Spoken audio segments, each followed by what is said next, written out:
નમસ્કાર મિત્રો, સ્વાગત છે તમારું આપ સૌની સયાદી ચેનલ એને ગુજરાતી યુટ્યુબ ચેનલમાં. હું નિકુંજ પરમાર આપ સૌનું તહેરેલું સ્વાગત કરું છું. તો મિત્રો, આજના વિડીયોમાં આપણે વાત કરવાના છીએ જે કોરોના સમયગાળા દરમિયાન જે સરકારી કર્મચારી પેન્શન ધારકોનું ડીએ અને ડીઆર જે 18 મહિનાનું ડીએ ડીઆર રોકી રાખવામાં આવ્યું હતું. કોરોના સમયગાળાના આર્થિક સ્થિતિ પહોંચાડવા માટે સરકાર દ્વારા એક મહત્વપૂર્ણ પગલું લેવામાં આવ્યું હતું. કર્મચારી ડીએ અને જે સરકારી કર્મચારી ડીએ ડીઆર પેન્શનના માટે રોકી રાખવામાં આવ્યું હતું. તે ઘણા લાંબા સમય સુધી તેઓ અરજી કરી છે, તેઓ વિનંતી કરી છે. તેમાં 18 મહિનાનું ડીએ જે હવે તો મિત્રો જે દેશ આગળ વધી રહ્યો છે, હવે તો કોઈ એવી કોઈ પરિસ્થિતિ નથી આવી કે કારણ તેના માટે સરકાર દ્વારા સરકારે 18 મહિનાનું ડીએ રોકી રાખ્યું. તેમાં મિત્રો સરકારી કર્મચારી નિવૃત્ત કર્મચારી જે અરજી કરી રહ્યા છે તેમાં એક મહત્ત્વની અપડેટ એટલે મિત્રો તમે જાણો છો કે સંસદનું જે ચોમાસું સંસદનું જે સત્ર ચાલુ રહ્યું હતું તે અંત આવી ગયું છે. તેવામાં મિત્રો વિરોધ પક્ષના નેતાઓએ જે 34,000 કરોડ રૂપિયાનું એટલે કે 18 મહિનાનું એરિયસ અંગે પેન્શનધારકો અને સરકારી કર્મચારીઓ અંગે કેટલાક પ્રશ્નો પૂછ્યા હતા. તેમાં મિત્રો પંકજ ચૌધરીએ જેનો જવાબ આપ્યો છે.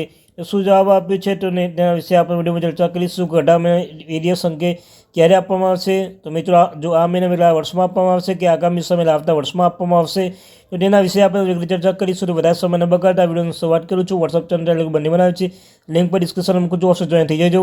ચાલો યુટ્યુબ ફેમિલી મેમ્બરો, વધારે સમય ન બગાડતા આજના વિડીયોની શરૂઆત કરું છું. કોરોના સમગ્ર દરમિયાન કેન્દ્ર સરકાર જાન્યુઆરી 2020થી જૂન 2021 સુધી ડીએ બાકી રકમ રોકી દીધી છે અને હવે 3 વર્ષ પૂર્ણ પછી કેન્દ્રીય કર્મચારીઓની પેન્શન રાહ જોઈ રહ્યા છે. બજેટ 2025થી આશા છે કે મોદી સરકાર અંગે કોઈ મોટો નિર્ણય લઈ શકે છે. 18 મહિનાનો ડીએ ચૂકવણી કેન્દ્રીય મોદી સરકાર 8મું પગાર પર ચર્ચા લઈને નવા વર્ષ પહેલાં સ્ટેજ સ્પષ્ટ કરી છે. તો બીજી તરફ 2 કરોડથી વધુ કેન્દ્રીય કર્મચારી પેન્શનની પગાર પહોંચની ચૂકવણી કરવામાં આવી રહી છે. તો તેનાથી ડીએ બાકી જે લાંબા સમય સુધી રાહ જોઈ રહ્યા છે કર્મચારી આશા છે કે ફેબ્રુઆરી રજૂ થનારા બજેટમાં 2025-26ની બાકીમાં ડીએની બાકી રકમ અંગે નિર્ણય લેવામાં આવી શકે છે.